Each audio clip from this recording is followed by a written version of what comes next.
आप सभी का स्वागत है कल परसों तक में। जी हाँ, आपने सही सुना, कल परसों तक। आप सभी के लिए कल परसों की सभी ताज़ा खबरों के साथ लाइक करना ना भूलें, शेयर करना ना भूलें, कमेंट करना ना भूलें और सब्सक्राइब करना तो हरगिज़ ना भूलें। तो चलिए शुरू करते हैं। तो दोस्तों आज हम फिर से आपके लिए लेकर आए हैं देश दुनिया की तमाम ताज़ा बड़ी खबरें। सबसे पहली बड़ी खबर में आपको बताएंगे दोस्तों कि बिहार विधानसभा चुनाव में 1 महीने के अंदर ही पलट गया पूरा खेल। बीजेपी नीतीश कुमार की उल्टी गिनती शुरू। ताज़ा सर्वे में आरजेडी कांग्रेस के महागठबंधन की जीत। स्वामी प्रसाद मौर्य ने जय श्री राम और बजरंगबली के नारे को बताया दंगा कराने का लाइसेंस। बोले मुसलमानों को बना रहे निशाना। दिल्ली सरकार ने नकली बारिश कराने में 34 करोड़ रुपए फूंक दिए, वर्षा भी नहीं हुई। अब दिल्ली सरकार पर लग रहे हैं भ्रष्टाचार के आरोप। एयरफोर्स के लिए बुरी खबर, देसी फाइटर जेट की डिलीवरी फिर से टली। इंजन नहीं, अब रडार सिस्टम बना नई अड़चन। तो दोस्तों सभी खबरों को आपको एक एक कर बताने वाले हैं। वीडियो को लाइक कर चैनल को सब्सक्राइब जरूर कर दें। इसी बीच पर तो दोस्तों अगली खबर की ओर तो महीने भर के अंदर पलट गया बिहार विधानसभा चुनाव का खेल। ताजा सर्वे ने बढ़ाई मोदी नीतीश की टेंशन, आरजेडी जीत रही है चुनाव। जी दोस्तों आपको बता दें कि बिहार विधानसभा चुनाव के लिए वोटिंग 2 फेज में होगी, जिसके नतीजे 14 नवंबर को आएंगे। इस बार एनडीए और महागठबंधन के अलावा प्रशांत किशोर की पार्टी भी मैदान में है, जिससे बिहार विधानसभा चुनाव दिलचस्प हो गया है। चुनाव से ठीक पहले एक ओपिनियन पोल जारी हुआ है, जिसमें बताया गया है कि बिहार में आरजेडी और कांग्रेस के महागठबंधन की सरकार बन रही है। वहीं आपको बता दें कि इस सर्वे ने मोदी अमित शाह की नींद उड़ाकर रख दी है। इस सर्वे में बताया जा रहा है कि 120 से 140 सीटें आरजेडी महागठबंधन को मिल सकती हैं, जबकि बीजेपी के एनडीए गठबंधन को 93 से 112 सीटें मिल सकती हैं। पोल के मुताबिक आरजेडी को 70 से 81 सीटें मिल सकती है। वहीं आपको बता दें कि कांग्रेस को 42 से 48 सीटें मिल सकती हैं। वहीं आपको बता दें कि जो है बीजेपी के एनडीए गठबंधन में बीजेपी को 69 से 78 सीटें मिलने का अनुमान है। वहीं जो है जेडीयू को लगभग 40 से 41 सीटें मिलने का अनुमान है, और जो सीपीआईएम है उसको जो है दोस्तों 7 से 8 सीटें मिल सकती हैं। वहीं आपको बताएं दोस्तों कि जनसुराज पार्टी है उसको 1 सीट पूरे बिहार में मिल सकती है, जिससे भाजपा की टेंशन बढ़ गई है। इससे भी बढ़ तो दोस्तों अगली खबर की ओर तो मोदी सरकार के लिए बुरी खबर, एयरफोर्स के लिए देसी फाइटर जेट की डिलीवरी फिर टली। इंजन नहीं, अब ये नई अड़चन। दोस्तों आपको बता दें कि लड़ाकू विमानों की भारी कमी से जूझ रही इंडियन एयरफोर्स के लिए एक और बुरी खबर आई है। इस वक्त एयरफोर्स के पास केवल 29 फाइटर जेट स्क्वाड्रन बचे हैं, जबकि उसकी ज़रूरत कम से कम 42 स्क्वाड्रन की है। यानी चीन और पाकिस्तान जैसे दुश्मन देशों से हर समय खतरे का सामना कर रही भारतीय वायुसेना के पास 1-2 नहीं बल्कि 13 स्क्वाड्रन की कमी है। अब खबर सामने निकल कर आई दोस्तों की रक्षा क्षेत्र से जुड़ी खबर है कि दोस्तों की जो तेजस विमान है उसके इंजन को लेकर अब सरकार के लिए बड़ी मुसीबत सामने आ गई है। दरअसल आपको बता दें कि रिपोर्ट के मुताबिक दोस्तों तेजस MK-1A में अपग्रेडेड एवियनिक्स यानी AESA रडार लगाया गया है। इस रडार को अब देने से कई देशों ने मना कर दिया है, जिससे दोस्तों अब भारत को ये विमान पूरा कंप्लीट करने में कई साल लग सकते हैं।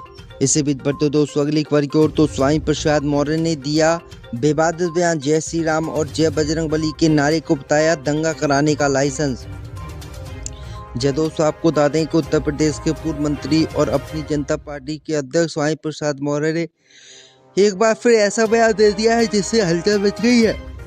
स्वामी प्रसाद मौर्य ने कहा है कि आज देश में जय श्री राम और बजरंगबली जैसे धार्मिक नारे दंगा कराने और अफवाह फैलाने का लाइसेंस बन चुके हैं। उन्होंने आरोप लगाया है कि भाजपा सरकार और उसके समर्थक इन नारों का इस्तेमाल धार्मिक उन्माद फैलाने के लिए करते हैं और मुख्यमंत्री योगी आदित्यनाथ स्वयं ऐसी घटनाओं का प्रोत्साहित करते हैं। उन्होंने कहा कि धार्मिक नारे बन गए हैं हिंसा का संकेत।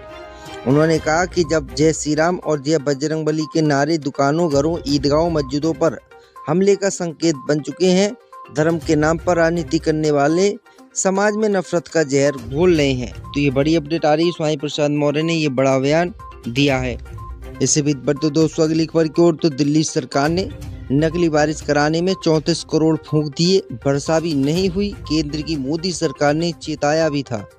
जब दोस्तों आपको बता दें कि दिल्ली में क्लाउड सीडिंग का कोई ठोस नतीजा नहीं निकला। माने आर्टिफिशियल बारिश करानी तो थी लेकिन हो नहीं पाई।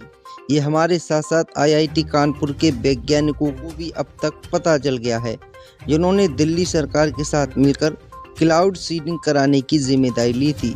लेकिन क्या दिल्ली सरकार को ये सब पहले से पता था और फिर भी उसने टैक्स पेयर्स के 34 करोड़ रुपए एक ऐसे प्रयोग पर खर्च करने का फैसला किया जिसे जानकर पहले ही असंभव बताकर खारिज कर चुके थे।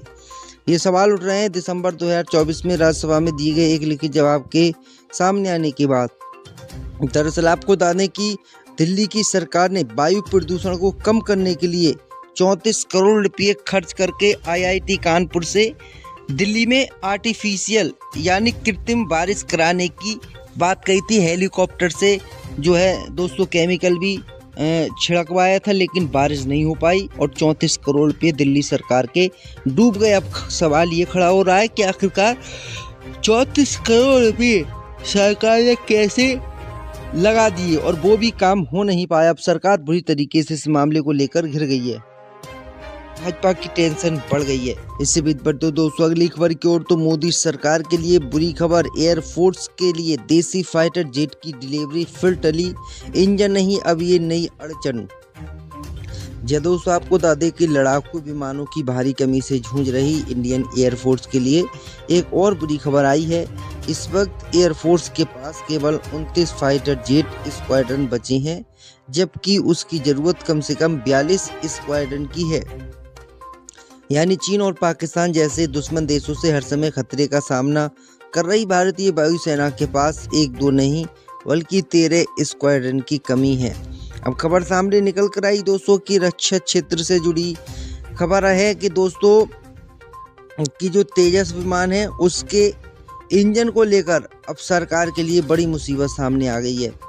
दरअसल आपको बता दें कि रिपोर्ट के मुताबिक दोस्तों तेजस MK-1A में अपग्रेडेड एवियनिक्स यानी AESA रडार लगाया गया है। इस रडार को अब देने से कई देशों ने मना कर दिया है, जिससे दोस्तों अब भारत को ये विमान पूरा कंप्लीट करने में कई साल लग सकते हैं।